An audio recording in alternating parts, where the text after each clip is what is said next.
In the dusty plains beyond the edge of known maps, where even the sun seemed to squint against the silence, there was a town that didn't appear on most records.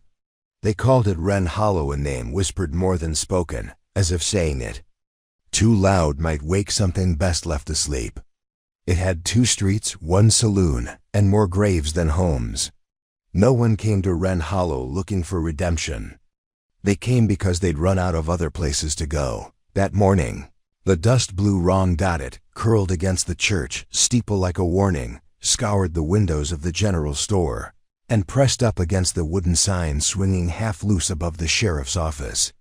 Locals felt it in their bones, in the twitch of old scars and the creak of saddle leather. Something was off. No birdsong. No stagecoach. Just the wind and the dull thump of boots against sand-packed dirt dot. It was nearly midday when the girl arrived. She was no older than 20, barefoot, her dress torn and clinging to sunburnt skin. Her wrists rubbed raw from the rope that tethered her to the hitching post outside the saloon. The townsfolk had gathered slowly, like vultures sniffing something not yet dead. Most didn't speak. They watched from porches behind lace curtains, through the gaps in swinging doors. She said nothing either, just stood there chin lifted, as if daring someone to look her in the eye and explain what kind of justice this was. She was left there hours past no name. No explanation. Just a note pinned to her shoulder, soaked through with sweat and blood. Thief. Liar. Her be a warning. Sheriff was gone. Had been for days, chasing some rumor of gold thieves out near Harker Ridge. That left the deputy, a half-drunk mule of a man named Clegg, whose idea of lawkeeping was making sure no one shot anyone before sunset. He'd found her on the edge of town, unconscious and alone, a horse grazing nearby with a broken saddle strap and blood on the stirrups. Said she looked like trouble. Said better to let the town decide than him. So he tied her up and went back to his bottle. Night came fast. It always did in Wren Hollow, as if the sun couldn't bear to linger. By the time the oil lamps lit the street with their flickering halos, the wind had settled and the girl hadn't moved. Not once. Her knees shook from standing so long, and her lips had cracked into quiet bleeding splits, but her eyes never dropped. They stayed fixed on the saloon's swinging doors. Then, just after midnight, they opened. He stepped out like someone just off shift, wiping his hands with a rag, his sleeves rolled up, boots scuffed but well cared for. He looked around 35. Give or take the weight of years in his eyes. Tall, lean, wore his belt loose, his revolver holstered low on the left. No badge, no star. Just that quiet air of a man who didn't speak unless the silence asked him to. He stopped short when he saw her. They stared at each other for a long moment, her arms still tied behind her, shoulders stiff with pride. Him with that slow, unreadable expression that didn't say shock or pity, just observation. Then he walked forward, slowly, no rush in his gait. The townsfolk were still awake, watching, from second floors, from porches, from behind barrels and shutters. He reached her and stood a foot away. His voice was low, smooth, with that kind of calm only earned from having seen too much. You eat yet? She blinked. That was all, just blinked. As if the question made less sense than the pain in her shoulders. He looked at the rope, then at the broken skin beneath it.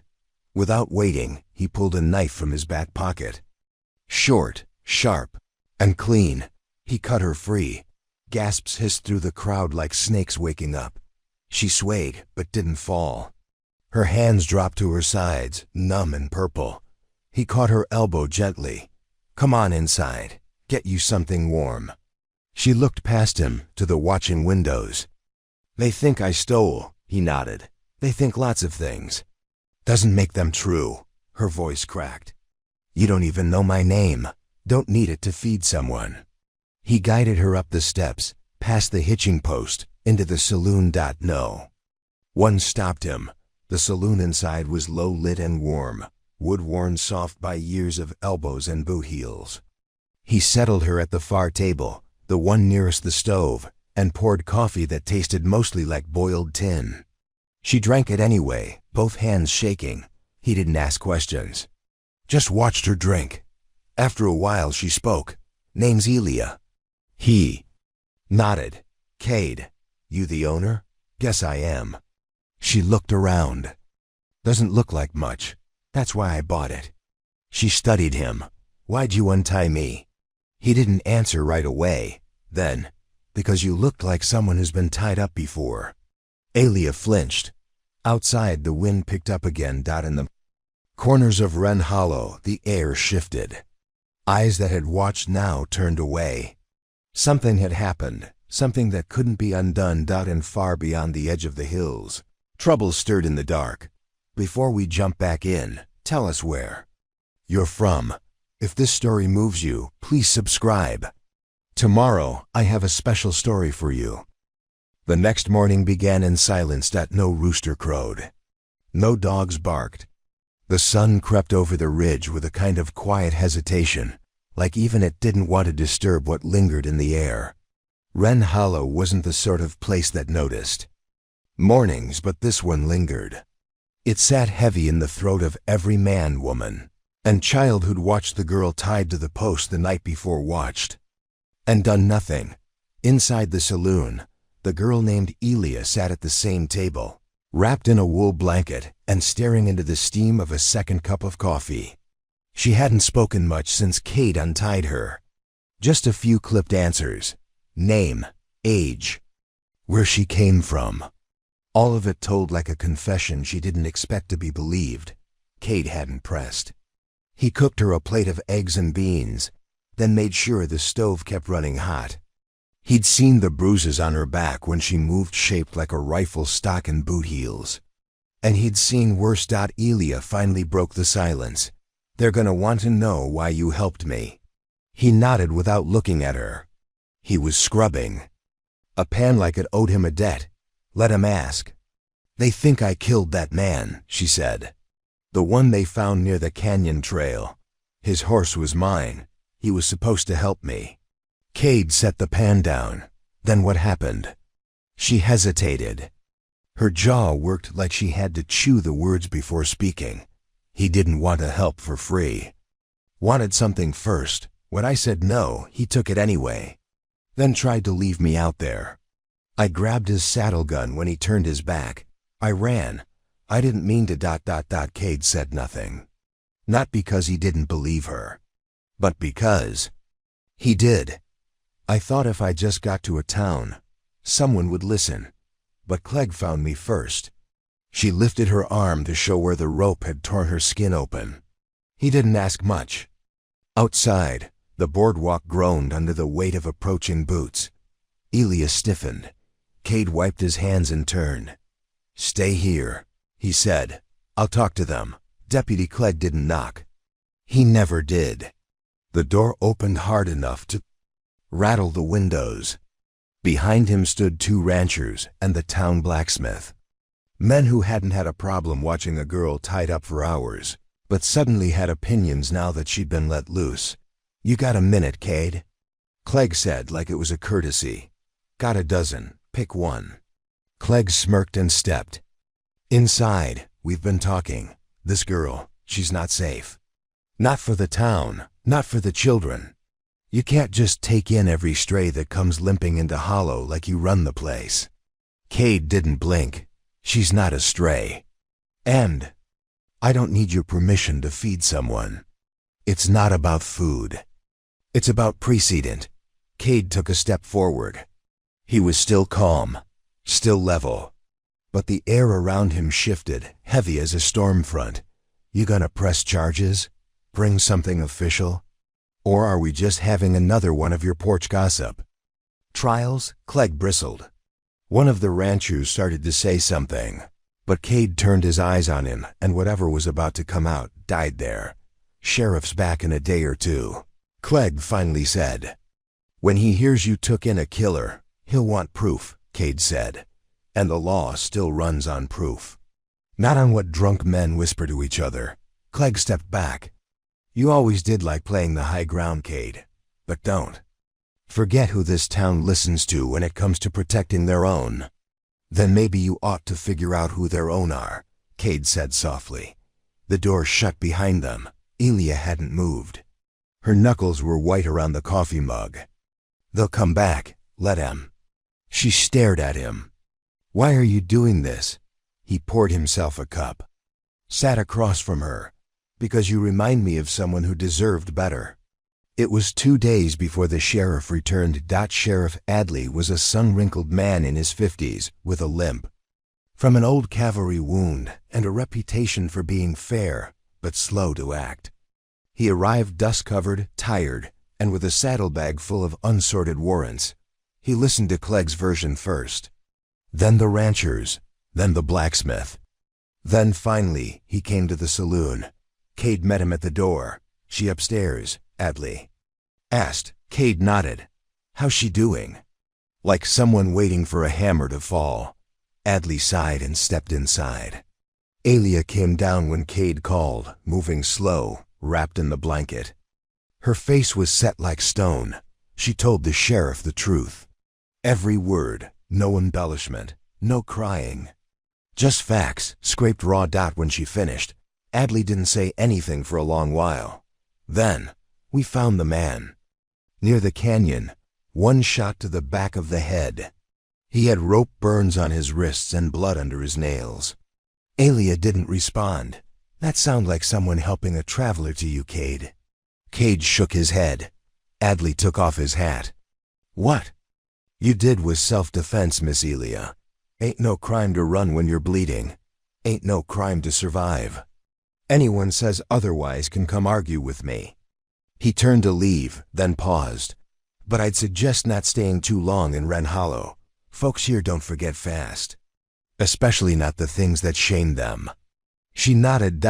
But she didn't leave. By the end of the week, Elia was washing glasses behind the bar. She didn't talk much, but the regulars grew used to her.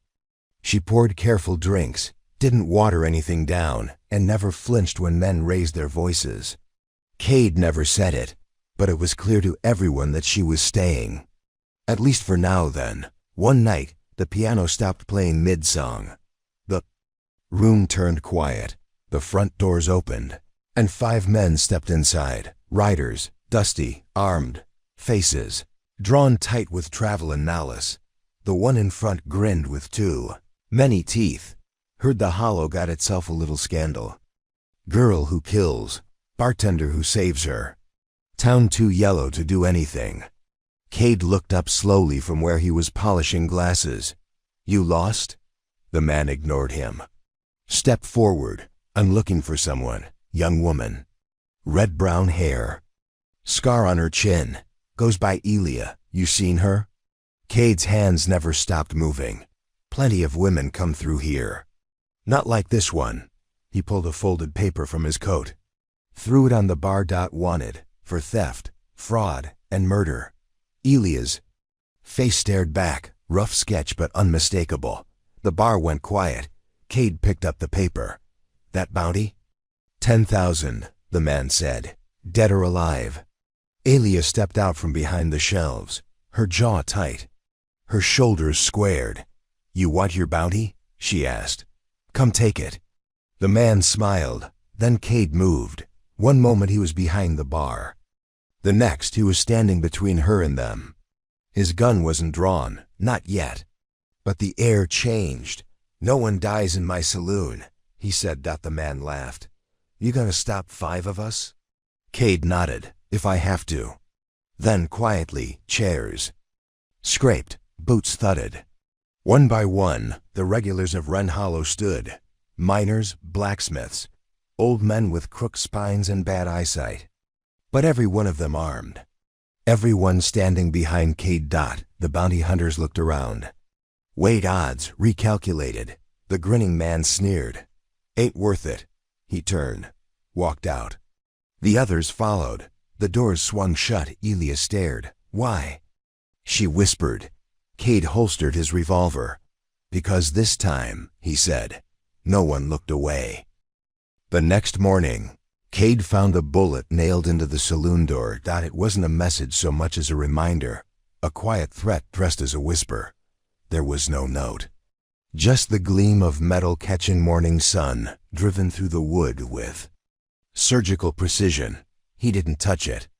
Just stared for a long moment, then walked back inside. Elia was already up.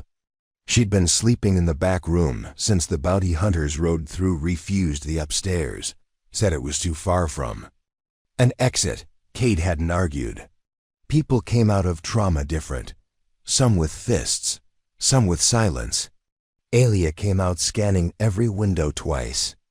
It was just a matter of time, she said as Cade relayed the morning find. They don't usually give warnings, he replied. Bullet on a door's more mercy than message.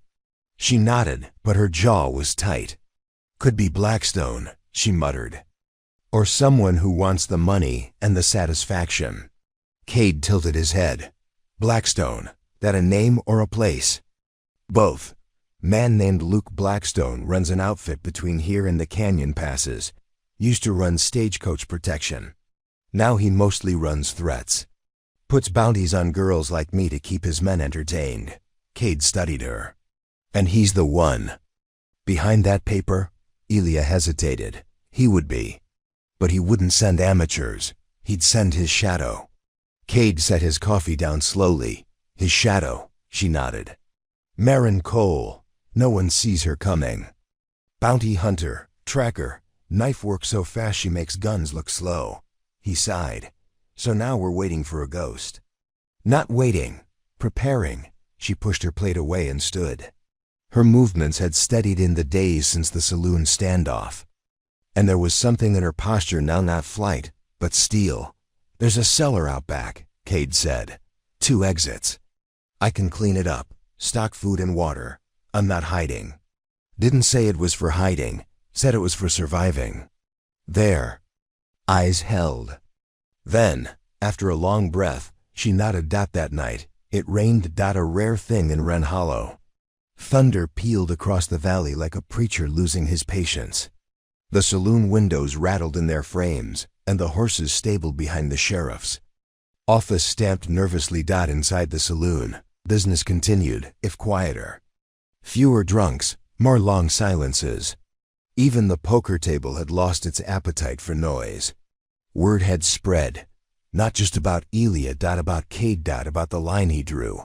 A man who'd once kept to himself, now had someone he was willing to bleed for. And in the West, that always meant the bleeding would come.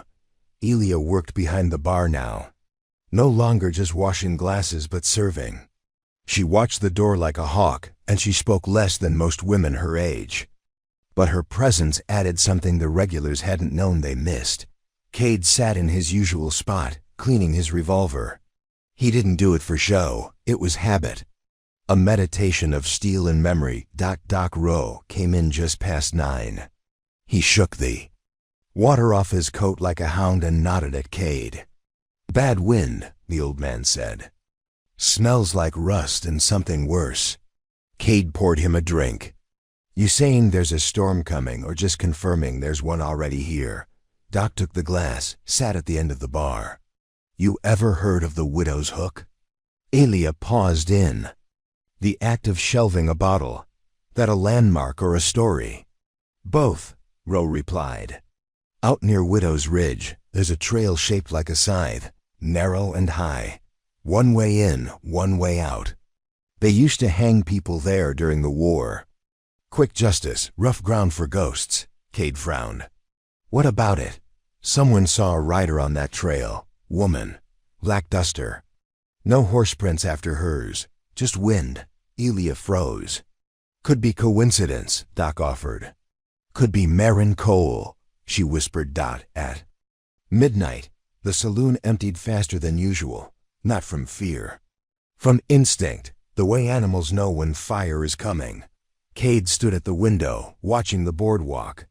Rain tapped against the glass. No movement, no riders. Just the sound of water. On wood. Go sleep, he told Elia. You know I won't. He didn't push. He just nodded, then walked the perimeter again. At 1 in the morning. Something changed. It was a silence too deep. The kind that pulls breath from lungs. A stillness that didn't belong. Then the door opened. Slow, controlled. A woman stepped. Inside, she wore black leather. No hat. Her hair was tied back, and rain beaded off her coat like it feared her.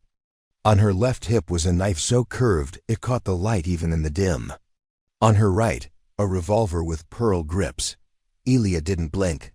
"Marin," she said. The woman smiled. "Elia, it's been a long road." Cade stepped between them. "She's under my protection." Marin tilted her head. "I didn't come for her." "Not yet. Came for a drink. Been riding all night." "Rain'll do that to a soul," Cade said, not lowering his guard. She walked to the bar, set down a silver coin. "Whiskey.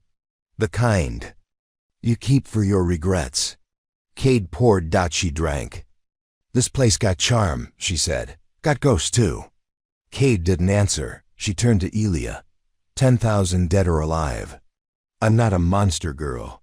You come quiet and let the man live." Elia spoke through clenched teeth. "He was going to kill me, you know it. You trained me to know men like that." Marin nodded slowly. "And you trained well. But truth doesn't pay." "Bounties do." Cade leaned forward. "They're a price for men who hunt women down for fun. I've got names, faces, stories. You want those? I'll give them, but not her." Marin looked at him, long and slow. "You ever lose someone, barkeep? Enough to know when not to trade another life." Silence hung between them. Then Marin finished her drink, set the glass down. "I'll be back tomorrow. Sun high. She comes with me or I start taking apart this town one piece at a time." She walked to the door. Turned. Double quotes. "Sleep well." Then vanished into the rain. Elia sat behind the bar, arms crossed tight. "I should leave." "You do," she wins. "If I stay, people might die." Cade nodded. "They might, or they might stand. Depends what kind of town Wren Hollow wants to be." Elia met his eyes. "I don't know what I am anymore. Runaway? Killer? Survivor?" Cade poured 2 glasses. "You're someone worth standing for. That's enough." At dawn, the town woke to Cade nailing a new sign to the saloon door. Read, "No bounties. Nitrogen monoxide. Threats. Nitrogen monoxide shadows." Below it, one more line. "This town protects its own." By noon, a crowd had gathered. Sheriff Adley stood beside Cade. Deputy Clegg lingered back, arms folded. Elia stood behind them both, her hand steady for the first time since she'd arrived. And as the sun climbed, so did the tension, because Marin Cole was coming back, and this time no one would be watching from the shadows. They'd be standing in the light. The storm didn't roll in with thunder that night. It came quietly, wrapped in moonlight, and sat itself down like an old regret just outside the edge of town. At first, no one noticed. Wren Hollow had returned to its usual routine, as if the tension of the past week had exhaled. The bounty hunters were gone, the sheriff had spoken, and Elia had poured drinks for 3 straight days without a single patron daring to say her name louder than a whisper. Even Deputy Clegg had slinked into the background, watching but silent. But Cade knew better. Real storms didn't shout. They waited. He'd been dreaming of fences, not white picket or prairie split. These were barbed and blood-rusted. The kind you build not to keep things out, but to keep ghosts in. When he woke, his shirt was damp with sweat and the world outside. The saloon was too still. Elia was already at the stove. "Couldn't sleep?" he asked. "Haven't since I was 12, she replied. He nodded. Truth like that didn't need unpacking. She poured 2 mugs of coffee, passed one to him without comment. Her hands no longer trembled. Cade sipped, burned his tongue, didn't care. "How long until she comes?" Elia asked. "Soon, maybe tonight. Maybe tomorrow, but she's already here in someone's shadow." "What do we do?" Cade didn't answer right away. "Then we keep breathing." The saloon filled that afternoon with people pretending it was just another day. But the way they leaned toward walls, kept one eye on the doors, and sipped their drinks slower than usual, told another story. Sheriff Adley returned mid-evening, a dust-worn look on his face and fresh tension in his shoulders. Riders spotted. Past Miller's Grove, he told Cade. 3, maybe 4. Hard to say with the heat shimmer. Cade wiped down the counter. Looking for a fight or for someone to be afraid of them? Makes no difference. They want something. Elia came down the stairs then. She wore a clean shirt, tucked and buttoned, and a dark sash tied around her waist where she kept the small revolver she cleaned every night like it was her only memory worth keeping. Adley looked at her. You the reason they're coming? She met his eyes. No, I'm the excuse. He stared for a beat, then nodded. You want to run, I won't stop you. I've done enough running. Night crept in with no moon. A stranger came through the saloon doors just after the lamps were lit. Not tall. Not loud, no dust on his coat. Which meant he'd waited outside until darkness settled. He ordered water, sat in the corner. Never took his gloves off. Cade served him like anyone else. But something about the man's presence was wrong. Not overt. Not threatening. Just ... still. Too still. Elia felt it too. She moved slower that night, more deliberate. She wiped the same spot on the same bottle 4 times. Think that one's clean enough, Cade said gently. She didn't look at him. He's not here for the drinks. No, at midnight. The man stood and walked out, said nothing, left his gloves on the table. Inside the right glove was a silver chain. A locket at the end. Cade opened it. Inside was a sketch of a young girl. Elia paled. That's me, she said. But years ago. How did he have that? Cade closed the locket. Locked it in the drawer beneath the bar. That wasn't a stranger, he said. That was the beginning. 2 nights later, Marin Cole walked into Wren Hollow with 10 riders behind her. They didn't storm. They didn't shout. They dismounted like men walking into church. She wore a new coat. No dust, no creases. Her boots gleamed. The saloon fell silent. She walked up to the bar, where Cade stood with a cloth in one hand and a glass in the other. You ready? She asked. For what? For what happens when peace stands in the way of payment. Elia came out then. She didn't walk around the bar. She stood next to Cade. You bring a jury? I brought witnesses, Marin said. Of what happens when you deny justice. Cade chuckled. No, you brought insurance, hired firewood. They stand with you because they're afraid of you. Not because they believe. She looked at him, long, careful. Then to Elia. Come quietly, and I swear it ends here. No more running. Then you choose fire. Cade placed the glass down. No, you do. Then everything exploded. The saloon doors burst open behind Marin's men. Smoke bombs rolled across the floor. Not Cade's doing. Not Elia's locals. Townsfolk, farmers, even the preacher. They'd come through the back, flanking the riders. The sheriff led them. Marin spun, eyes wide. Cade drew his gun, but didn't aim. This ends one of 2 ways, he said. You take your bounty, or you take your blood. You won't shoot me, Marin said. No, but I won't stop them. Marin scanned the room.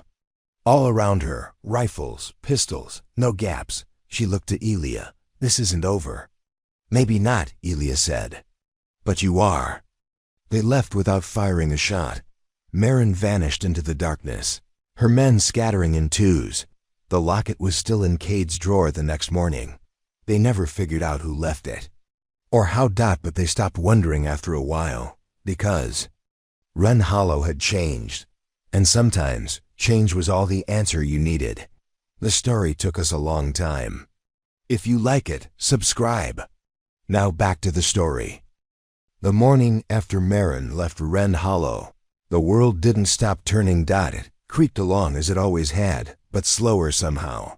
Like it too was trying to make sense of what had nearly unfolded. The saloon's windows were open, letting in cautious breeze, no broken glass, no bullet holes. Just the echo of a tension so thick it had to be peeled from the walls. Elia swept the floor in silence. Her movements weren't hurried, but every stroke of the broom looked like someone testing the ground for traps. Cade sat at the corner table, the one closest to the stove. His boots were off, his socks mismatched. He looked like a man who had fought a war inside his own mind and only barely made it back. Sheriff Adley stopped by around midday. Had scouts watched the road, he said, accepting coffee from Elia. No. Sign of Marin, just wind, like she was never here. Cade nodded. Ghosts don't leave footprints. Town's buzzing like a kicked hornet nest, Adley continued. Some want to celebrate. Some want to pretend it didn't happen. Elia folded a towel over her arm. And you? I just want peace to last long enough. I don't have to pull a gun before breakfast. He sipped his coffee and added, folks are watching you too. Not in the way they did before. More like they want to know what happens next. Cade leaned back. What usually happens after a storm? The rebuilding or the looting? Depends what kind of people you've got left. By the following week, things had returned to their version of normal. The church held services again. Children played in the street with sticks and marbles. The bakery sold out before noon most days. But every so often, a rider would come through, dust-covered, tight-lipped, asking questions, looking sideways at the saloon. And every time, they left empty-handed. Wren Hollow had made its choice. It was the night before the full moon when the preacher came in for a drink. He rarely drank. When he did, it was always one shot, straight bourbon. No words, but that night he ordered two. Cade raised an eyebrow. Second one for God? The preacher smiled faintly. Second one's for me, in case he doesn't show. Elia served him. Her eyes never left his hands. She developed that habit watching hands. You learn more about a person by what they reach for than what they say. There's talk, the preacher said after his first sip. Always is, Cade replied. They say Marin left a warning carved into the tree outside town. Elia frowned. I walk that road every day. I didn't see anything. Then maybe it was meant to be found later. The preacher finished his drink and stood. When the shadow returns, it always starts with silence. Neither of them knew what he meant. 3 days later, a fire started at the edge of town, old Greer's barn. The thing went up in minutes. Horses got out, but the hay was gone. No lightning. No spark from forge or stove. Someone had set it. Sheriff didn't say it aloud, but the pattern was clear. Fires followed silence. Elia didn't wait for permission. She cleaned her gun, repacked her travel satchel, took inventory of every exit in the saloon. Cade watched her quietly. You planning to run again? Planning to not get caught sleeping, he nodded. Want company? Always. They took shifts after that. One would sleep. The other would keep watch. At night, Cade would sit near the window, revolver on his lap, and trace constellations with his eyes. He'd stopped believing in omens years ago, but still, he watched the sky like it owed him answers. Elia would sit at the bar during her shifts. She kept a notebook now. Small, leather-bound, filled with sketches, not words, just eyes. Dozens of them, some sharp, some closed, some crying, some dead. When Cade asked why eyes, she said, because that's how you see who a person really is, through what they try to hide. The second fire came without warning, the livery stables. This time, it was caught in time, barely. Flames only got as far as the back wall before a bucket line had it out. No one hurt. But the message was clearer than ever. Sheriff Adley brought Cade a scrap of paper found nailed to the stable door. It read, You chose wrong. Justice is patient. Cade crumpled it slowly, tossed it in the stove. This isn't Marin, Elia said later that night. She would have come face to face. Someone she left behind. Or someone who followed her. Either way, we're being watched. Cade looked at the door. Then maybe it's time we watched back. They built a watchtower on the saloon roof, just a simple platform. One chair, one lantern, one rifle. Folks helped. Even Clegg, who hadn't said much since the night of the standoff. He brought nails and a hammer and left them without a word. By week's end, the watchtower stood tall. Elia took the first night shift. She didn't ask for it. She just climbed. Up with her rifle and her notebook. Cade joined her at dawn. They sat side by side. Below them, the town stirred. Children running, someone arguing over bread. A dog barking. Life. Elia leaned her head against the post. Think it'll ever stop? The threats? The fear? No, Cade said. But you get stronger. That night, Cade went to the edge of town. To the tree.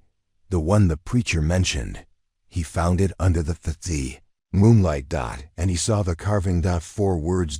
It ends in hollow. He touched the letters. Fresh, clean, deep. He didn't tell Elia right away, but the next day, he ordered more bullets, and he put a second rifle in the tower, because something was coming.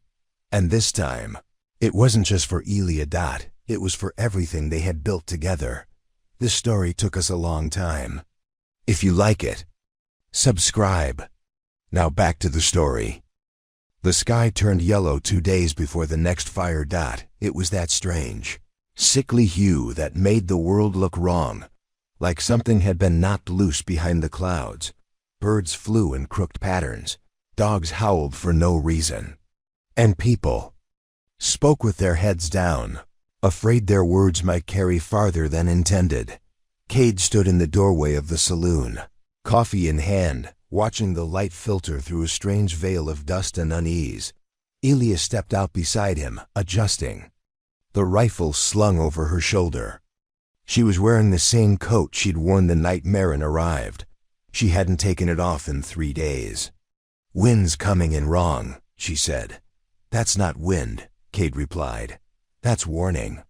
Sheriff Adley showed up an hour later, out of breath, sweat streaking the dust on his brow. Someone tried to burn the schoolhouse, caught the shutters but didn't spread. The teacher put it out. Says she saw someone running, black scarf. Face? Elia asked. Adley shook his head. Too dark, too fast. That's 3 fires in 8 days, Cade said, setting down his cup. One more and it's a pattern, Adley nodded grimly. It already is. Did you check the tree? Yeah, nothing new. But someone's been leaving stones around it, in a circle. Burned symbols. Elia flinched, just slightly. But Cade caught it. You know what that means? Means someone's playing with old tricks. Things best left buried. That night, the watchtower saw more than stars. Elia was up there, sketching again. She didn't notice the figure at first. Just a shadow across the rooftops, too small to be a man. It moved fast, wrong angles, slipping between light and dark, like it had memorized every patch of shadow in Wren Hollow. She didn't call for Cade. Not yet. She wanted to be sure. Then it turned. Looked right at her. She dropped her sketchbook, because the face beneath that hood wasn't a face at all. Just a mask, smooth, bone-white. Eyes that reflected nothing. And then it was gone. By the time Cade climbed the ladder, she was shaking. What did you see? He asked. She pointed. Someone, something, watching us, and it knew I saw. Cade looked out over the rooftops. Nothing but the silence of a town holding its breath. The next day, the preacher collapsed during morning prayer. Doc Green said it was exhaustion, dehydration, stress. But Elia found something under the pulpit. Another stone, carved with the word Ritirata to the saloon. Cade didn't speak, just turned it over in his hand, feeling the grooves. They want something, he said finally. And it's not just you. No, she whispered. It's all of us. That night, she told Cade a story. I was raised in a camp. Out past Dry Creek, not a town, not a home. Just a patch of tents and dust. There was a man there. Called himself Brother Canis. Said we were the chosen. that the world outside had forgotten how to fear God, said he could remind them. She paused, her eyes on the stone. He taught us about fire, about cleansing, about erasing names so only the faithful remained. He used stones like this, left them near the homes he burned, the ones who didn't listen. Cade leaned forward. And you ran, she nodded. Marin helped me. She pulled me out, gave me a name that wasn't cursed, told me how to fight. But I never thought he'd follow. Cade stood, walked to the cabinet under the bar, pulled out a tin, opened it. Inside were 4 bullets, black-tipped, marked. You ever seen these? Elia stared. Brother Canis used them for his enforcers. The masked ones said they were blessed with silence. Then that thing you saw, it was one of them. Not just one, she said. There'll be more. The next fire wasn't a fire. It was the water well. Poisoned. 2 cattle died. A child got sick. Word spread faster than sense, and panic followed. Deputy Clegg organized patrols. Sheriff Adley posted warnings. But trust was cracking. It wasn't just fear of outsiders anymore. Now, it was fear of neighbors. Cade put a rifle on the bar, loaded. Elia placed a stone next to it, blank, waiting. Let them come, she said. They came at night. 3 of them. White masks, silent feet, knives drawn. They slipped through alleyways, past fences, toward the saloon. But the town was waiting. Rooftops had watchers, porches had loaded chairs, and the bell tower had Elia. The first one fell without a sound. A single shot from above, clean, no cry. The second tripped a wire near the church. His mask shattered when he hit the ground. The third reached the saloon steps and found Cade. He didn't shoot. He stared. You tell Canis, he said. The Hollow remembers. And the Hollow stands. Then he hit him. Once hard that the man didn't get up. They buried the bodies without names. Masks burned in the stove. Elia stood over the graves with her coat flapping in the morning wind. This is just the start, she said. Then we meet it head on. Cade replied. Every shadow, every storm, every God who forgot what mercy means. She looked at him for the first time. She smiled, just a little. And far beyond the town, in a place where the map turned gray, Brother Canis placed another stone upon another altar, carved into its base, Wren Hollow. Cleansed by fire, he knelt, whispered prayers in a language no one remembered, and began to gather his flock. This story took us a long time. If you like it, subscribe. Now back to the story. The snow came early that year, not heavy.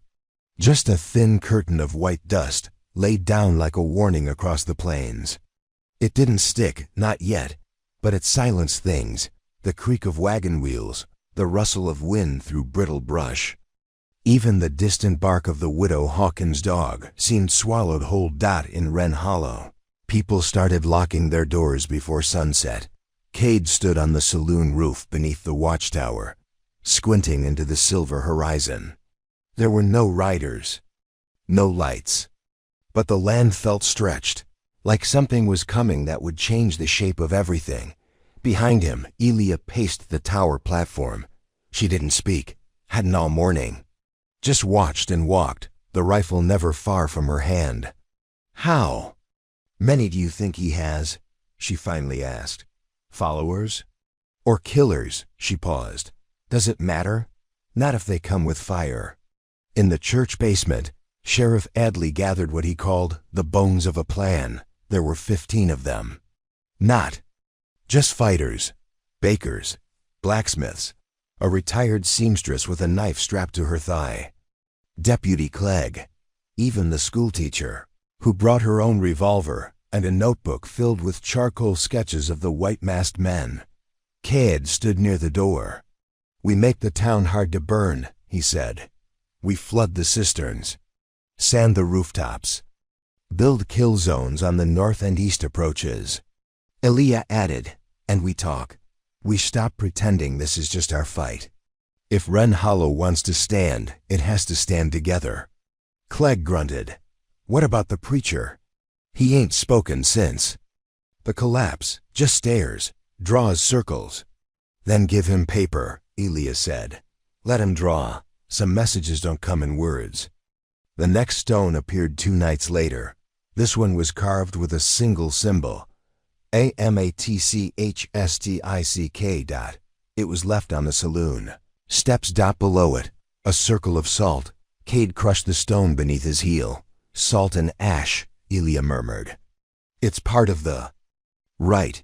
They believe it purifies the land before judgment. Or marks it.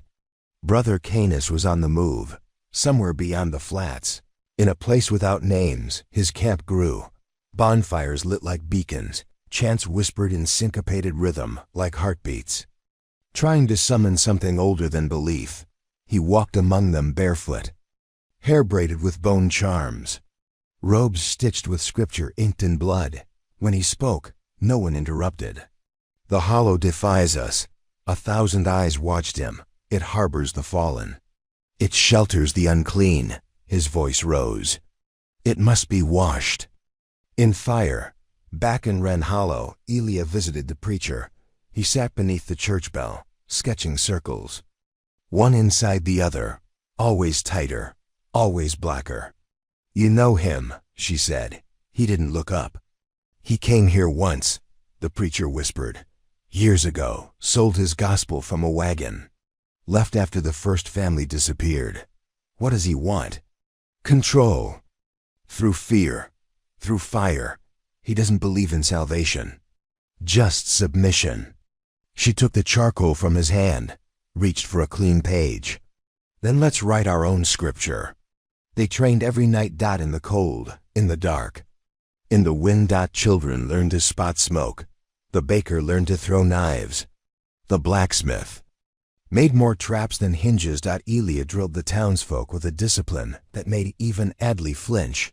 Cad, meanwhile, focused on maps, elevations, sight lines, and the psychology of siege. They'll come when they think we're weakest, he said. When is that? Clegg asked. After the first loss. The first loss was the stable boy, found hanging from the old grain silo, white mask tied around his neck.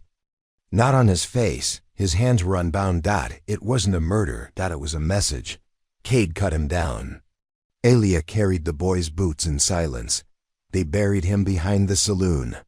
No prayer, just silence. Then work, twice as many patrols, 3 new snares. New rule, no one walks alone. Winter tried to claim the town. Snow thickened. Water froze. But the fires in Wren Hollow never dimmed. One night, during a storm, the wind blew out the bell tower lantern. When Elia climbed up to relight it, she found a mask hanging from the rope. No one had seen who left it, but carved into its porcelain edge, midnight. 7 days. They called it the siege clock. Every day, they crossed one more line off the chalkboard inside the saloon. 7.6.5. With each day, the town grew harder, quieter, tighter. They fortified windows, built trenches, dug fire breaks. But it wasn't fear anymore. It was resolve. On the 3rd day, Brother Canis sent a rider, a woman, skin painted black and red. Mouth sewn shut. She carried a scroll, sealed in wax. Sheriff Adley broke it, read it once, then burned it. Elia caught only 2 lines. The false prophet shall kneel. The ash shall claim the hollow. She turned to Cade. We don't have a prophet. They think it's you. Then they'll be disappointed. On the 2nd day, a child vanished. No trail, no scream. Just gone. They searched for hours. At sunset, she wandered back, dazed, barefoot, holding a stone with a dove carved into it. She couldn't speak for hours.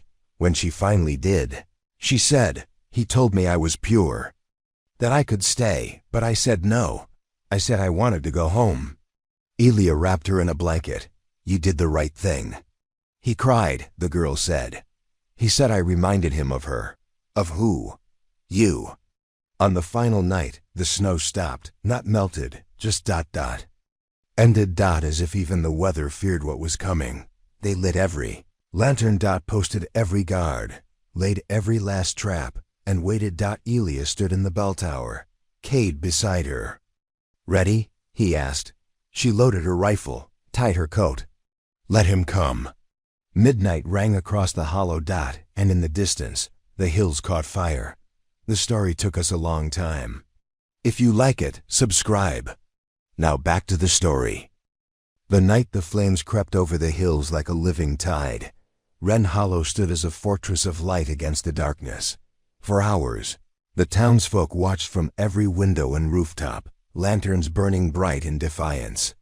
The distant glow shifted in waves across the horizon, an inferno fed by wind and whispered prayers. It edged closer, swallowing the fractured silhouettes of sagebrush and broken fence posts, until it seemed the very sky bled red. Elia rode at first light, leading a small party east along the ridge road toward the smoke. The snow had melted beneath their horses' hooves, leaving behind a greasy mud that sucked at stirrups and spit them free. Every mile brought a thicker pall of ash and the sickening smell of charred earth. Cade followed behind, rifle slung across his back, pistol at his hip, and a bandolier of cartridges across his chest. He scanned the wasteland with the calm focus of a man who'd long ago learned to see danger in every twist of a burned branch. They emerged onto a plateau scorched black, where smoldering timbers lay in haphazard heaps.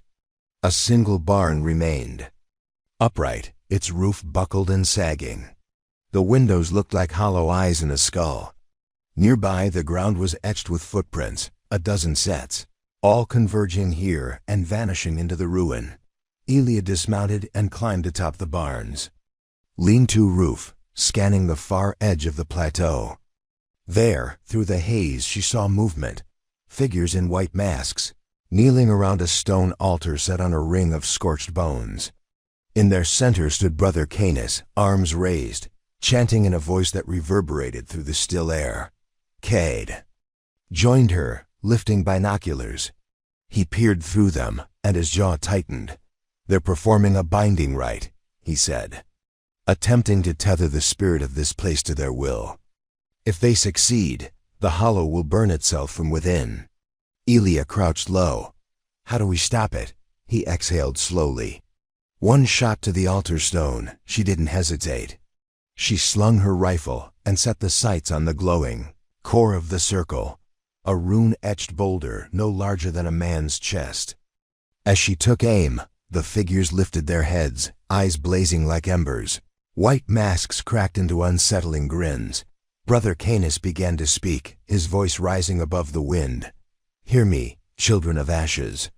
Hear the word of rebirth through flame. Under the law of purity, we reclaim what is unclean.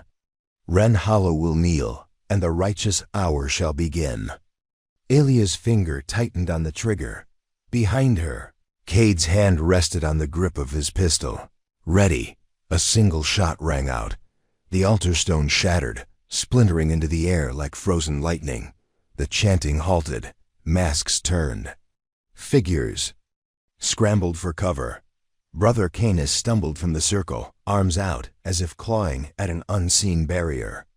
He fell to his knees, the acrid smoke stinging his eyes. Cade dropped from the lean-to, rifle up. Fall back, he shouted. Keep low. They retreated toward the ridge as the cultists rose and righted their rifles. Bullets hissed overhead, spattering. Ash where lantern light had danced at the edge of the plateau. Elia paused, daring to look back. Brother Canis remained on his knees, staring at the cracked earth where the altar once stood. His mask lay half-buried, revealing his face. Gaunt, hollowed by fanaticism. It's not over, he whispered, voice ragged and broken. Then, as the first pursuers crested the bluff, he smiled, a look of triumph flashing in his bloodshot eyes. Elia swallowed, reined in her horse, and looked at Cade. We've won the hill, she said, but the war's just begun. In the glow of dying embers, Wren Hollow's future hung in the balance. The air trembled with the promise of retribution, and somewhere beyond the smoke, the wind carried a new word: resurgence. The wind howled down from the cliffs as Elia and Cade returned to Wren Hollow, with soot clinging to their coats and a silence between them that said more than words ever could. The snow had resumed while they rode, quiet and relentless, blanketing the world in cold purity. But beneath the surface, every soul in town felt the heat of what had just happened. The town's bell rang 3 slow times as the lookouts spotted their return. Lanterns blinked to life, doors creaked open, and a handful of brave or stubborn folk stepped into the snow to meet them. Sheriff Adley stood beside Deputy Clegg. The preacher, his voice still raw, watched from the church steps, clutching the rail as if the wind might pull him into the sky. Cade dismounted first, nodding once to Adley. "It's not done. Didn't figure it was," the sheriff said. "How many?" "Dozens, maybe more. Some fled after the altar broke. Others, not so quick to run." Elia dropped from her saddle, boots sinking into the snow with a wet crunch. "Brother Canis is alive. Hurt, but still standing. He knows we're not scared anymore. And that makes him more dangerous." Adley looked toward the hills where the smoke still twisted. "What's he going to do now?" Cade said, "He's going to shift. No more cultist ceremony. No more scare tactics. Now it's war." They held a meeting that night in the saloon. No drinks, no laughter. Just chairs pulled into a circle, and faces lit by flickering lanterns. Elia unrolled a map on the bar and pinned it with 2 spent bullets. "We've got about 72 hours before they regroup," she said. "They'll come hard. Not just saboteurs, soldiers, converted followers, fanatics." Cade pointed to 3 red marks on the eastern edge. "We take the fight to them. Small raids. Cut supply lines, disrupt their rituals. If we wait behind fences again, they'll burn us out." Clegg grunted. "Won't that just provoke them more?" "They're already provoked," Elia said flatly. "They think we're the sickness. That Wren Hollow is some infection in the body of their imagined world. We have to show them it won't rot, it'll resist." A murmur of agreement passed through the room. The preacher cleared his throat. "I can write again." They turned to him, held up a notebook. Pages of scrawled symbols, countercharms, ancient words of binding. They use fear and fire. "We'll answer with names and light." For 2 days they prepared. Sentries took turns watching the horizon. Elia drilled a strike. Team, 5 women, 4 men, all deadly quiet and quick with blade or rifle. Cade rode out at dawn each day, marking enemy paths, setting false trails, and leaving poisoned wells. The preacher laid chalk sigils around the saloon, the church, and the water tower lines of defense meant not just for bullets, but for belief.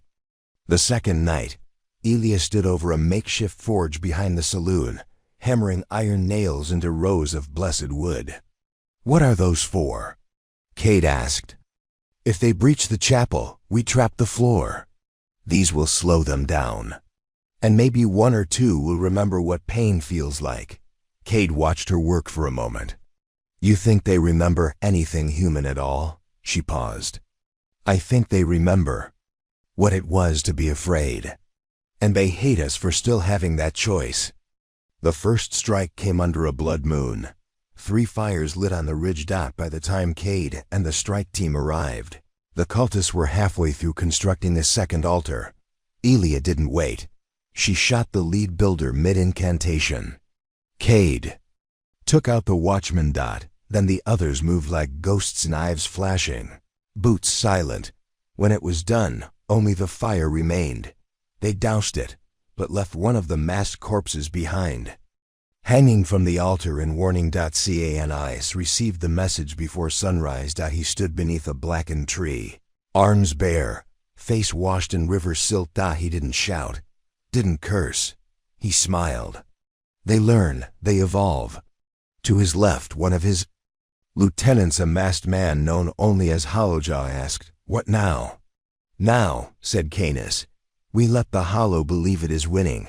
We draw them out. And then we bury them in the sins they've tried to forget. Elia woke in a cold sweat. A dream not. Of fire, but of water. Rising water. A flood that swallowed voices and names. She stood atop a church steeple, watching the town drown, and saw Brother Canis at the bottom of the flood, his arms open like a priest offering baptism. She found Cade already awake, cleaning his revolver. Trouble coming? He asked. I think it. Already arrived. They discovered the tunnels the next day. Old mining shafts, long abandoned. Some widened recently. Others just cleared of debris. They connected the east woods to the well under the mayor's house, then to the grain mill, then to the cemetery. They weren't just planning to invade. They were planning to emerge. Cade rallied 3 teams to collapse. Entrances, Elia set charges. The preacher scattered blessed salt and ash at junction points. But there were too many. They couldn't close them all. That night, the attacks began, small at first. Silent cultists slipping into homes. Scrawling rooms in children's bedrooms. Whispering rites in the ears of sleeping elders. When caught, they killed themselves biting capsules hidden in their teeth, or slicing throats with ritual blades. By dawn, 4 townsfolk were dead, and 1 was missing, Deputy Clegg. They found him in the bell tower. Alive. But changed, eyes black. Skin burned in spiraling patterns. He whispered in tongues and screamed when touched by daylight. He's marked, the preacher said. They tried to make him into one of their prophets. Elia held Clegg's hand. Can we bring him back? I don't. No. Cade stood by the window, watching smoke rise from the eastern hills. We don't have time. The council met again that night. Fewer chairs. More weapons. We can't win this holding ground, Cad said. We hit the core. We go for Canis. Elia nodded. Tomorrow night. The preacher laid down a worn scroll. Then we go with God, or whatever's left of him. Outside, the snow fell in silence, and the hollow waited. This story took us a long time. If you like it, subscribe. Now back to the story. The path east was narrow and forgotten, once a cattle trail. Now little more than a snaking line of churned mud and frost-bitten grass that led deeper into the wilds where maps stopped and legends whispered. Cade rode at the head of the group, coat drawn tight, eyes narrowed beneath the brim of his hat as each hoofbeat brought them closer to the heart of the cult. Behind him rode Elia, her rifle slung across her back, saddlebags filled not just with ammunition but sigils etched by the preacher, incense, iron spikes, and lantern oil. Her eyes never left the tree line. She could feel them watching. They brought 12 riders. Not enough for a war. Just enough for a reckoning. The camp of Brother. Canis lay in a bowl between 3 ridges. It sprawled like a nest of fevered dreams.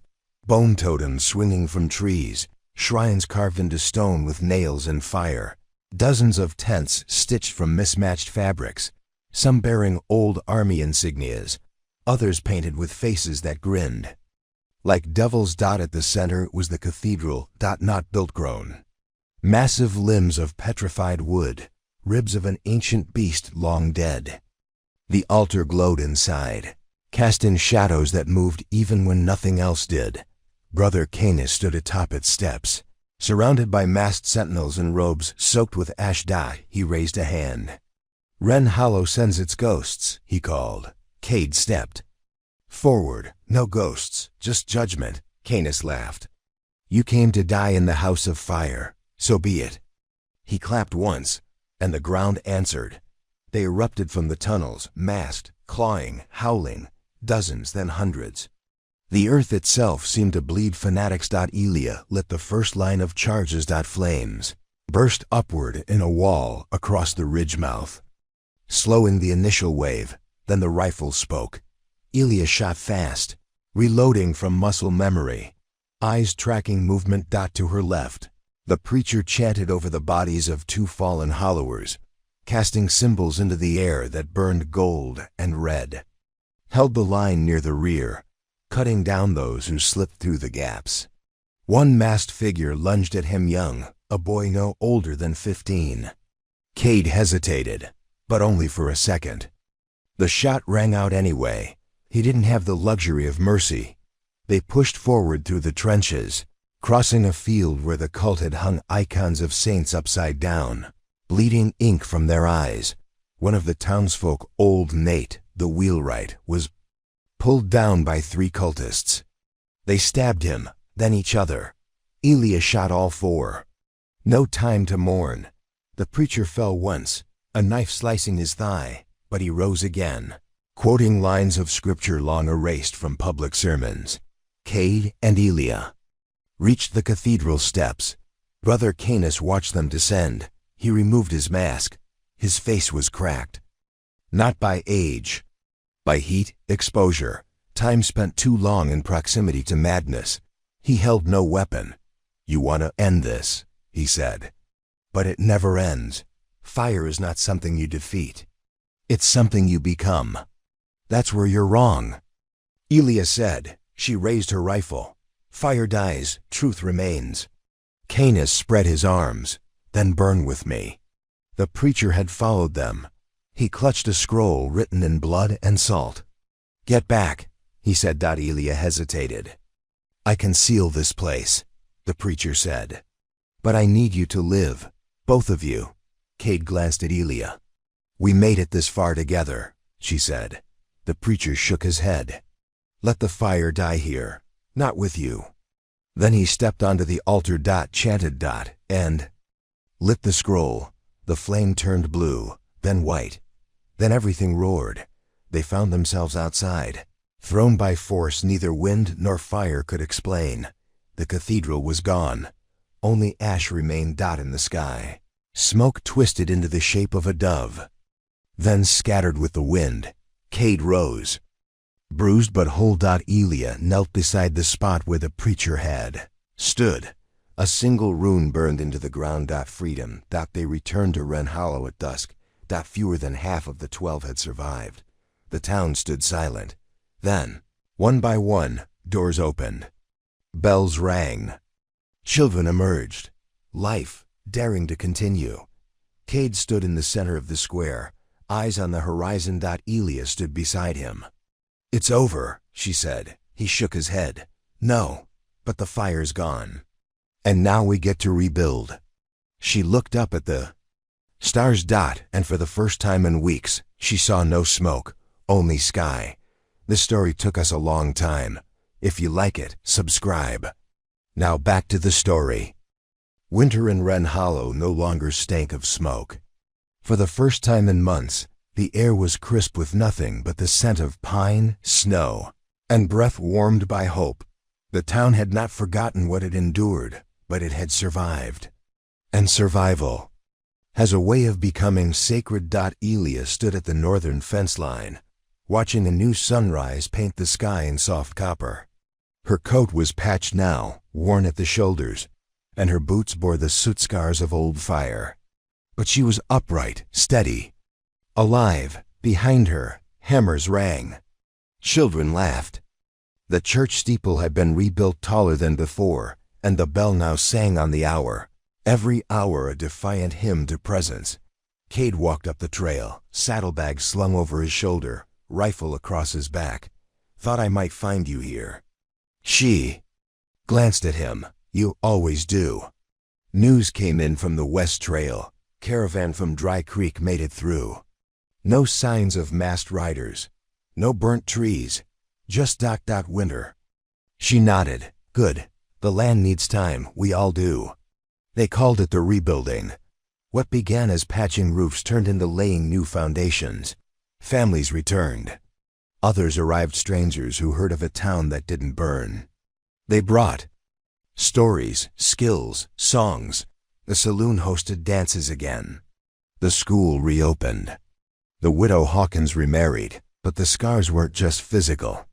At night, sometimes, Elia would still hear boots outside her window. Cade kept a loaded pistol beside his bed. And the new preacher Adley, now retired from the badge, would sometimes stop mid-sermon, gaze distant, lost to some battlefield behind his eyes. Healing was not forgetting. One morning, a letter arrived, addressed to Elia. The handwriting was sharp, clean. Inside, a folded paper. One line only: "You carry the light well. I taught you fire.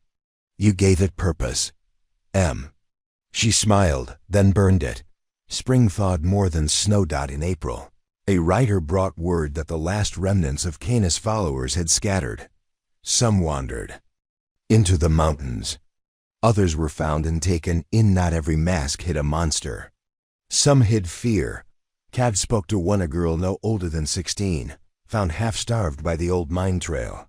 She remembered only the fire and a voice saying, "Burn for me, child." She cried when they gave her a blanket. She cried harder when no one yelled at her. For it. Elia planted a tree in the preacher's memory, atop the hill where the altar once stood. It was a pine, stubborn and crooked, but alive. She carved one word into the base: name. Because that's what he gave her, not just a call sign, a place to belong. The town council met under open skies. No walls, no guns, just benches and bread. Elia stood beside Cade as they offered her a chair. She hesitated. "I was trained to destroy." Cade nudged her gently. "Now build, that's harder." She took the seat. The people clapped. The bell rang. One night late in summer, a storm rolled through. Thunder cracked so hard the windows shook. Lightning danced across the plains like a ghost in search of old sins. Elia woke, heart pounding, but there were no screams. No fire, just rain. She stood on her porch until the clouds passed, then whispered to the dark, "We're still here." The hollow remembered, but it didn't break. It bloomed. This story took us a long time. If you like it, subscribe. Now back to the story. Autumn whispered through Wren Hollow like a secret kept too long. The trees at the edge of town turned gold and amber, their branches casting long shadows over the trails that once carried masked riders. The fields, once scorched, now bore barley and squash. And along the fence posts, children tied strips of colored cloth, each one a prayer, a name, a promise not to forget. Elia walked the edge of the eastern ridge with a new rifle strapped across her back, a gift from Dry Creek's blacksmith, engraved with the word Warden. It felt strange in her hands, lighter than her old one. Not yet broken in, but it would do. Cade waited for her near the overlook where the town came into full view. He had a satchel slung over his shoulder and a look on his face that spoke of new plans. "Another caravan from the south arrived," he said. 10 people. One of them was a midwife. "We've got babies on the way." Elia's lips tugged upward. "Then, we'll need more fences and more cradles," he nodded. "And schools, maybe even a library." "That's ambitious." He looked at her. "So were we, and look where we are." Wren Hollow had become more than a sanctuary. It was a symbol. Travelers passed through just to see it, to hear the story firsthand from those who survived the siege of silence and flame. Some came wounded, some came broken. All were taken in. Elia and Cade formed a small watchless militia, more mentorship. They trained the young ones to read the land, to listen to their gut, to lead with compassion before steel. The church stood firm, painted new but still bearing scorch marks near the base, intentional, as if to say, "We remember." Adley still preached once a week, though his voice had softened. He told parables, now less about fire, more about rivers. And every spring, the townspeople gathered at the hill where the preacher was buried, where Elia had planted the pine. It had grown a full hand taller, crooked still, but sturdy. They sang. They shared bread, no sermons, just remembrance. One afternoon, Elia received another letter. This one was unsigned, but the wax seal bore a symbol, a circle split by flame. Inside, a folded map. Not of Wren Hollow, of another town. Far to the east. The margin read only, "They started again." She closed her eyes. It never ends, does it? She asked aloud. Cade, reading over her shoulder, shook his head. No, but neither do we. They debated for 3 days. In that time, the hollow ran like clockwork. No fires, no blood. Just sunrises, meals shared, and the occasional bickering over chicken pens. But on the 4th morning, Elia stood at the town square, coat buttoned, rifle slung, saddle packed. Cade was already waiting. You sure? He asked, not even close. He smiled. That's the right answer. Adley gave them both a small book of prayers, blank pages in the middle. Write your own, he said. That's how truth spreads. As they rode out of Wren Hollow again, the townspeople lined the road, not to mourn, to honor, to bless. And when the bell rang behind them, it didn't sound like an ending. It sounded like a beginning. Somewhere east, past the forgotten rivers and whispering woods, the fire stirred again. But this time, the hollow rode to meet it. With names. With memory. With light. This story took us a long time. If you like it, subscribe. Now back to the story. Dawn cracked over the plains like the opening of a sealed vault, light spilling across miles of untouched frost, revealing tracks not made by deer or wagon wheels, but by boots. Fresh boots. Elia and Cade followed them east. The town marked on. The letter's map was called Ember Ridge, or it had been once. What they found instead was a skeleton of a settlement, picked clean by fire and silence. Every signboard was blackened. The well was half choked with ashes. The windows stared out like blind eyes. They dismounted on the outskirts and moved quietly between ruined walls, rifles unslung, breath visible in the cold air. At the center of the square stood a message, carved into a charred beam. Witnessed, judged, cleansed. Elia touched the wood. Same script. Same fire. Cade nodded. They're back. Different name. Same rot. They found survivors hidden in the cellar of the old tannery. 3 of them. One elderly man who couldn't speak above a whisper, and 2 boys who didn't speak at all. The old man gave them a name between coughs. Thorn. They call him Thorn now. Elia wrote it in her journal. Names mattered. Cade asked, where did they go? The man pointed southeast. Hollow Ward, he rasped. Always toward the hollow. They followed smoke. It drifted like a warning columns rising just beyond the next hill, then vanishing as if ashamed to linger. By nightfall, they found the edge of the new cult. Tents again. Symbols again. But larger, bolder. This wasn't rebirth. This was escalation. They counted numbers. Not dozens. Hundreds. Back at their camp, Elia stared at the fire. What if this time we can't stop it? Cade said. Then we don't stop it. We dismantle it. She looked at him. How? We infiltrate. We expose. We remind them that they are not fire. We are. We're the burn that cleans, not consumes. In the weeks that followed, they split up. Elia posed as a wanderer, joining a convoy headed toward the growing encampment. She carried fake scripture, memorized the old chants. She let her hair grow long, covered the rifle with cloth. Spoke little. Cade rode farther east to raise warnings. Every settlement they passed, they left behind pamphlets drawn by hand, bearing symbols of the preacher's warding and Elia's tree. They weren't just survivors anymore. They were sparks, and sparks spread. Inside the cult's new camp, Elia watched the man called Thorn speak to his followers. He was nothing like Canis. Younger, harsher, no poetry. Just rules. The hollow is unfinished, he declared. We will make it whole again. By trial, by fire, by the purging of the old blood. And the crowd, hundreds of them, cheered. Elia felt the old fear rise in her, but she swallowed it. Wrote every word. Every face, every weak point.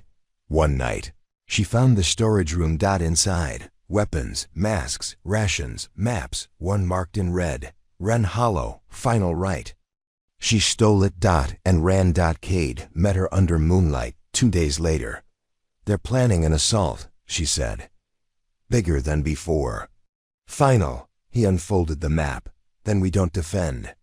She looked at him. We go to them first. He nodded. With everything.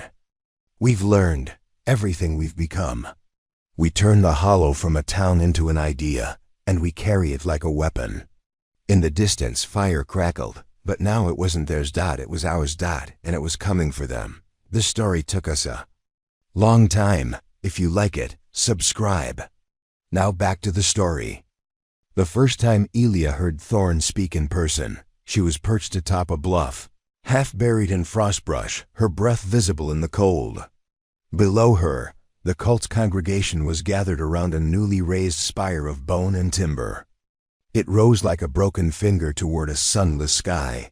His voice carried farther than expected, sharp, clipped, without the grand oration of Brother Canis, but every bit as commanding. Ren Hollow burns by decree of silence, he said.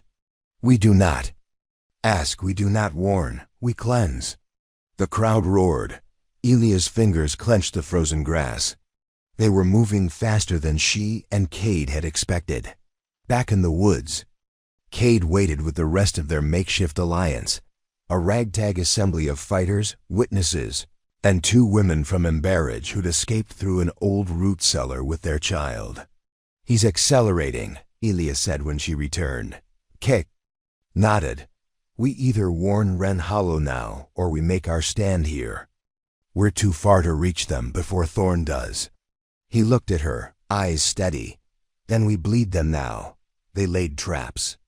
Collapsed supply wagons, poisoned the cult's river access. Elia set fire to their mask-forging tents. Cade ambushed. Patrols in the dead of night, leaving only 1 survivor each time to run back and whisper of the shadows in the trees. The cult began to hesitate, but not Thorn.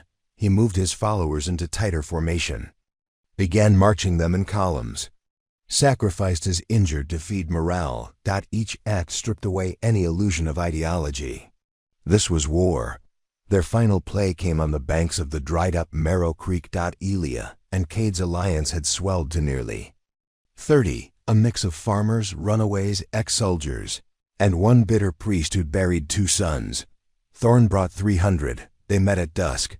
The cult arrived singing the same 6-note chant that echoed back to Canis, but it lacked spirit. It was obligation, not conviction. Elia stepped forward before the first arrow loosed. She held no weapon, only her journal. You carry masks because you've forgotten your names, she shouted. You follow a flame that cannot warm you. You chant words that aren't yours. Thorn rode forward alone. The hollow falls tonight. It already stood once. It'll do it again, with or without us. He drew his blade. Then, die for your myth. Elia met his eyes. You first. The valley exploded. Traps sprung. Gunfire erupted. Sigils hidden under stones flared to life as the preacher's old protections, activated, wired into lanterns. Buried with ash. The fight was brutal, bloody, unforgiving. Elia fought with knife and fire.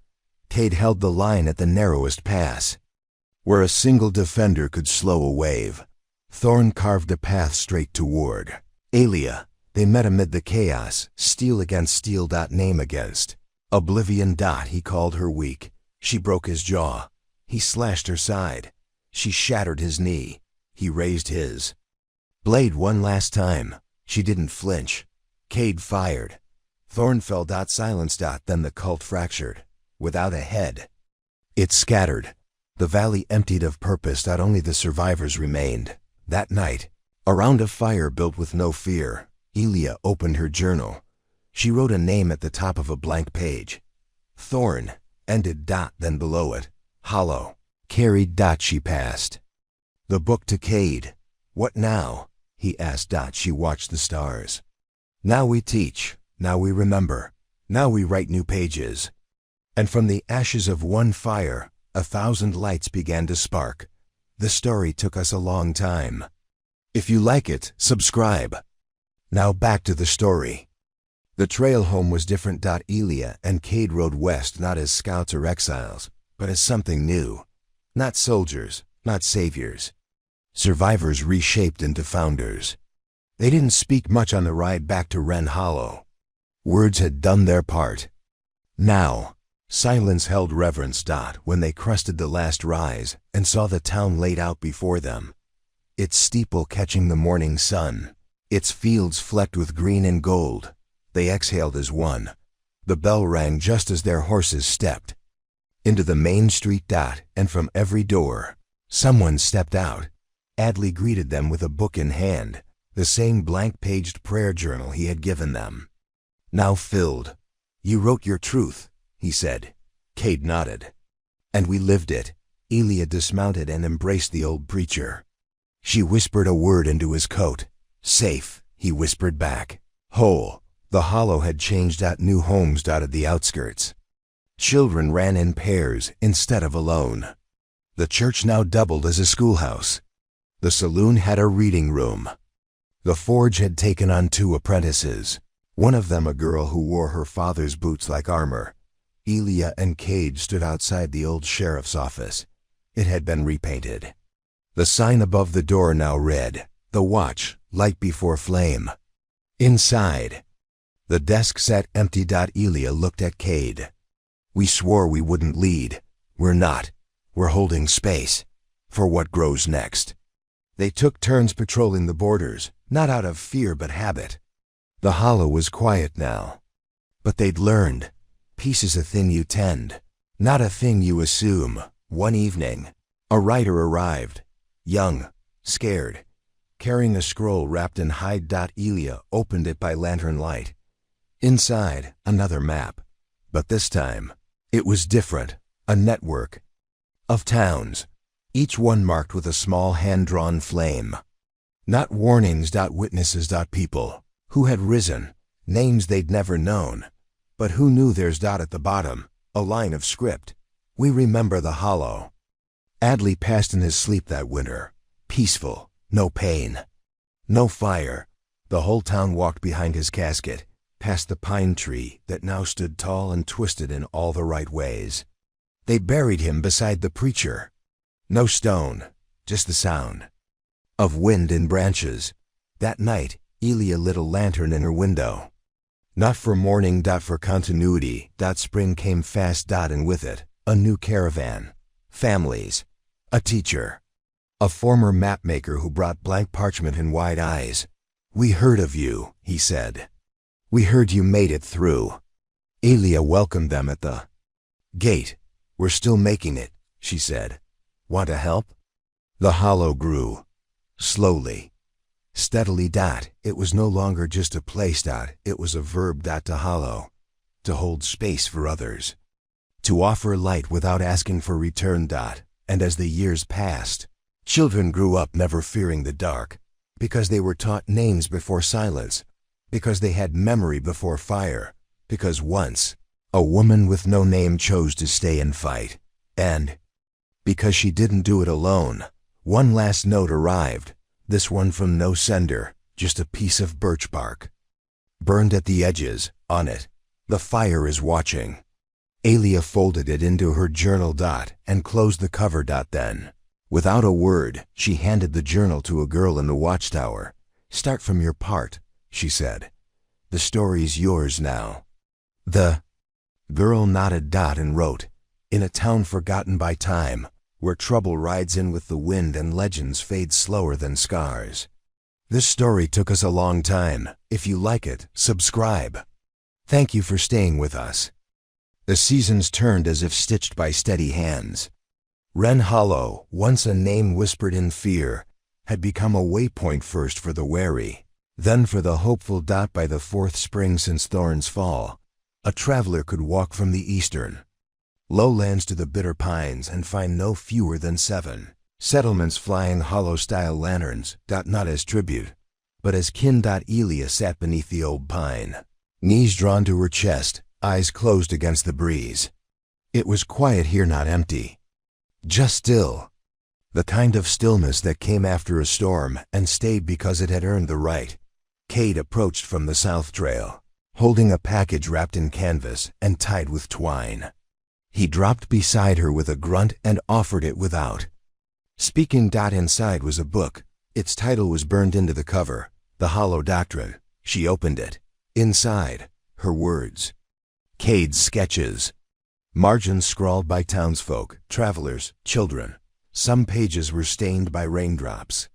Others bore fingerprints in ash. They printed it in Copperford, he said.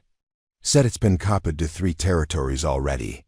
It's not scripture, she murmured. No, it's memory. That summer, they hosted the first Hollow Assembly. Not a government, just a gathering. A space where leaders from new towns met not to rule, but to share. Elia stood at the head of a hand-built amphitheater. Behind her, the old church bell had been recast into something lighter, more musical. She raised a hand. You're not here because you won something. You're here because you refused to lose. Heads nodded. Some wept. She continued. This isn't a council. It's a chorus. Sing your towns into the record. Speak the names of your healed. Let no place be forgotten again. They did, from dusk until dawn. They sang and read and remembered. Autumn brought a letter, carried by a bird whose feathers were tied with a crimson ribbon. Elia recognized the color. Inside, a simple message. They've begun in the salt reaches. New masks, new voice, no name yet, only fire, Cade sighed. They never stop. No, she said. But neither do we. They didn't ride out immediately, this time. They sent others. The girl from the watchtower, a former cultist who now taught map-making. 2 brothers who once fled Emberage barefoot. Each carried a page from the Hollow Doctrine, a name etched into ash-resistant ink. A memory they hadn't lived, but had sworn to uphold. Elia watched them ride. And for the first time, she didn't worry, because the Hollow no longer needed her hand at the gate. It hands of its own. That winter, Cade proposed. Not with a ring, with a piece of bark etched with the words, You stay. I stay, that's the vow. She laughed, cried, then nodded. They carved it into the pine. No ceremony. Just wind and promise. In the spring thaw, a baby was born to a couple from the southern range. They named her Elia. Not in honor. In continuation. And when the bell rang each morning, it didn't toll for war. It sang for presence, for breath, for becoming. This story took us a long time. If you like it, subscribe. Now back to the story. The salt reaches were nothing like the Hollow. Salt crusted everything, tree roots, fence posts, even the breath of the wind. The sky stretched too wide, and the land refused to hold color. But for all its dryness, it burned with the memory of fire. And fire remembered the Hollow. The riders Elia and Cade had sent reached the outpost town of Driftskin. Just as its last beacon was snuffed, the new cult wasn't like thorns. It moved in whispers. Didn't chant. Didn't declare. It replaced. The old constable was gone, so was the teacher. Their replacements claimed the same names, wore the same hats, said the same lines, but when they passed by mirrors, their reflections turned late. The Hollow Riders saw it early. And acted.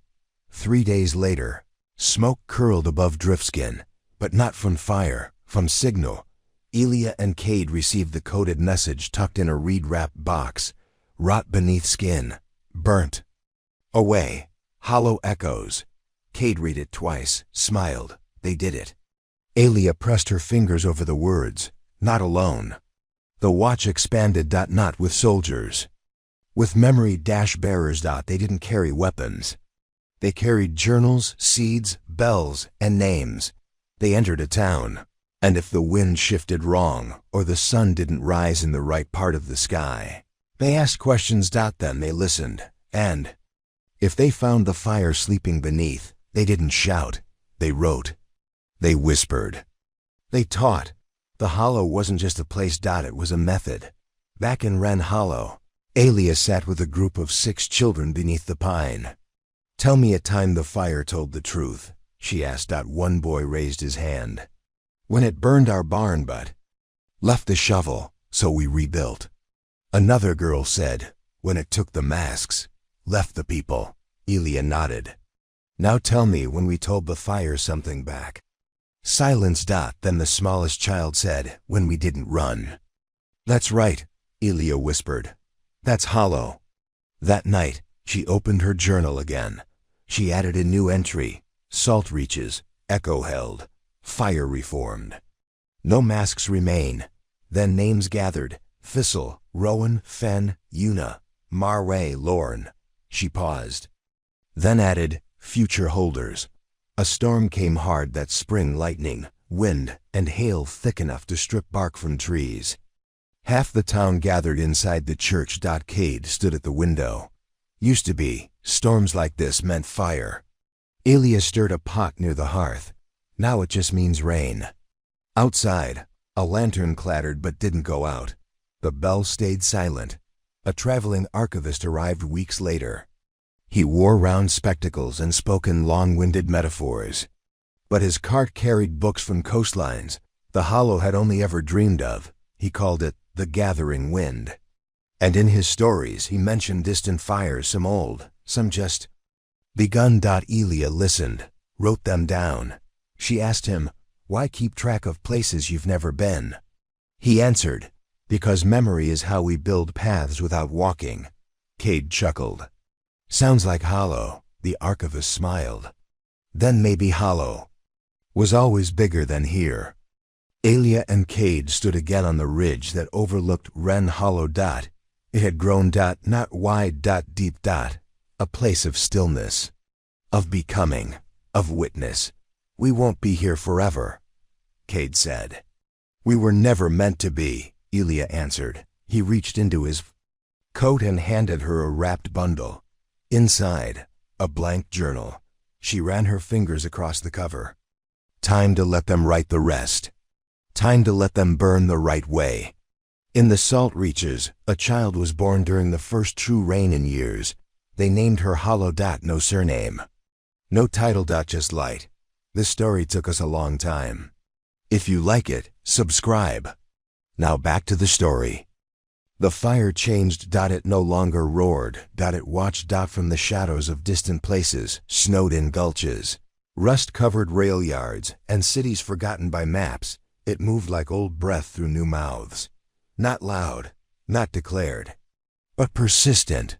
Some called it the ash tongue. Others named it the quiet brand. But everywhere it touched, people began forgetting their names. In Wren Hollow, the wind carried those whispers on strange days. The bell rang once out of rhythm. The old pine bent, though the air stood still. And the girl in the tower, Lorne, woke from a dream where her own reflection blinked twice.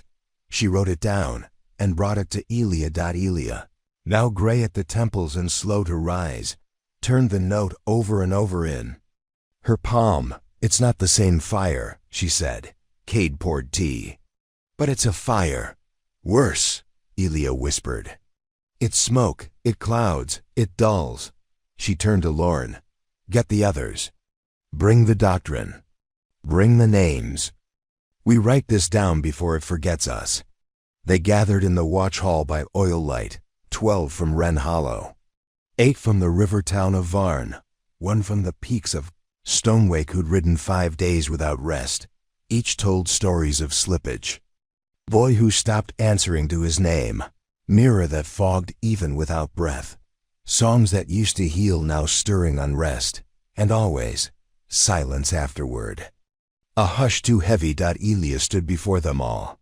The Hollow is not just for fire. It's for forgetting too. It's for reminding. For rebuilding. This isn't a war. This is a memory. They set to work. The watch became the memory line, not a militia, a signal. They planted poles with bells tuned only to shift in certain winds. Buried bundles of journals in waterproof casings at every 5th milestone along major trails. Taught children the names of things before they could speak sentences. They made remembering louder than burning. One spring, a caravan arrived from the coast. Weathered, worn, dragging a wagon scrawled with a message. We followed the names. They'd lost their home. but not their history, because someone had left a doctrine page nailed to a fishing post, and someone had left seeds with instructions, scratched in the corner, and someone had written, "Hollow is where you remember who you are." Alia met a girl from that caravan 10 years old, eyes sharp as windbreak stone. "What do you remember?" Alia asked. The girl blinked. "The sound of my name being said right." Alia knelt. "Say it again." "Iva, hold on to it. It's stronger than fire." "That?" "Summer." Alia collapsed in the field. Doctors said it was the heart. Cade stayed beside her for 3 days, not leaving even to eat. She awoke only once. Whispered one word, "Name," he answered.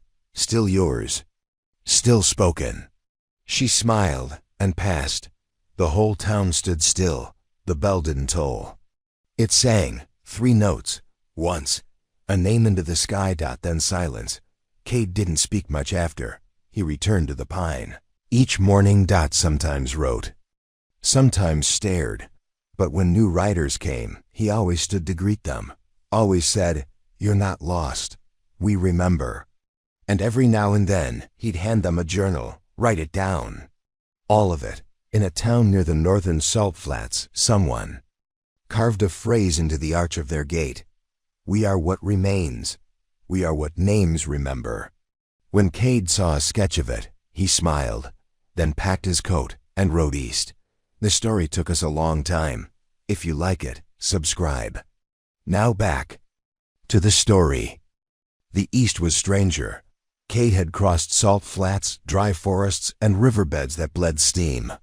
But the east, where the sky turned copper at noon and dust hung in the air like breath that never settled, was stranger still. He followed the signals. Not smoke, not bells, but memory. Whispered names, carved initials, melodies hummed in correct order. These were the signs the Hollow had taught the world to leave. They led him to a town called Witherspoke. Except it wasn't. The people called it that. The signs said it. But something underneath bent wrong, like a stage where the actors had forgotten the play and just kept bowing. Cade stayed quiet. He watched, counted routines, noticed which windows never opened, which children never blinked.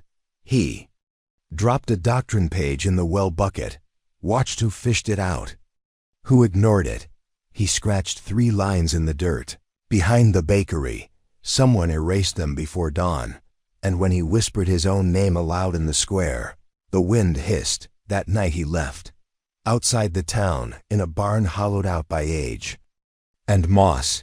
He found them, real ones. 20-2 and hiding. The true Witherspoke.